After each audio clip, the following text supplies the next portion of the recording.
Makapaglaom, maayong buntag kaninyong tanan. Ang atong hilisgutan karong Disyembre 1, giuluhan og ang inyong pagkatinawag ug pagkapinili masiguro. Ang atong teksto makita sa ikaduhang Pedro 1:10-11. Busa, mga igsuon, paningkamuti sa labi pagayod nga masiguro ang inyong pagkatinawag ug pagkapinili.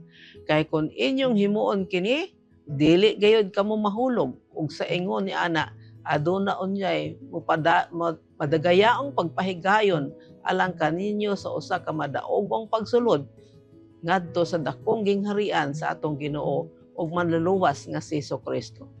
Kapag laom, dinhi gihanyag kanato ang usa ka kasiguruhan sa kinabuhi alang sa usa ka kinabuhing dayon dito sa ginharian sa Dios. Si Mrs. White nagahangyo kanato sa pagtuon sa mga pulong ni Apostol Pedro. Adunay pagsabot og kaalam diha sa matag pulong. Pinaagi sa paghupot sa naghatag og kinabuhi kinsa mihatag sa iyang kinabuhi alang kanato kita makadawat sa kinabuhing dayon. Ang matag usa kanato mao'y nagadesisyon kung unsa ang mahitabo kanato sa malabot. Ug unahara kanato kay ato ba maangkon ang kinabuhing dayon. Magkinabuhi pa kita uban sa mga pagtulunan nga gihatag diha sa pulong sa Dios.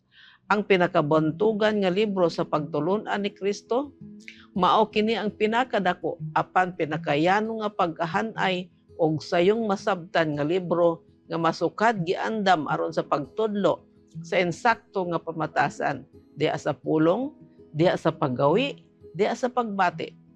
Mao lang kini nga libro ang mag-andam sa katawhan alang sa kinabuhi nga nagasugod sa uban nga kinabuhi sa Dios. Og sila kinsa nagahimo niini nga pulong nga ilang adlaw-adlaw nga pagatun-an, mao lamang ang takos sa pagdawat og diploma nga sa ingon magapamatuod nga sila takos sa pagtudlo ug sa pagbantay sa mga kabataan aron sa pagsulod ngadto sa mas taas nga tulunghaan aron makuronahan ingon nga malampuson ang mga nagmadaog.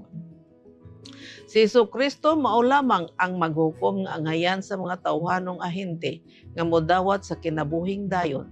Ang mga ganhaan sa balaang syudad maabli alang ni adtong mapainobsanon, maaghop ubos nga mga manununod niya kinsa nakakaton sa ilang mga pagtulunan gikan kaniya ug nakadawat gikan kaniya sa ilang kasiguruhan sa kinabuhi, nagamugna og mga kinaiya sumala sa langitnon nga sumbanan. Kapag laom sa dihang ang nalukat na tubos gikan sa yuta, ang siyudad sa Dios pag-aablihan alang kanimo. Ug dayon ang alpa igabutang diha sa imong kamot, ug ang imong tingog igaisa diha sa mga alawiton sa pagdayeg ngadto sa Dios ug ngadto sa karnero. Kinsang dako nga pagkasakripisyo maoy nakapahimo nga kabahin sa iyang kinaaya ug nahatagan sa walay kamatayon nga panulundon diha sa ginharian sa Dios. Magampo kita. Dios, ug mahigmo mauna mo nga Amahan sa langit, tabangi kami nga sa among pagdesisyon kung kanunay ang imong giya pinaagi sa imong mga pulong maong among sundon aron dili kami masagamak sa kalaglagan. Katagay kami kaalam sa pagsunod kung unsa man ang imong buot namong pagabuhaton aron kami makapanunod sa walay kamatayon nga kinabuhi diha sa imong gingharian sa ngalan ni Jesus. Amen.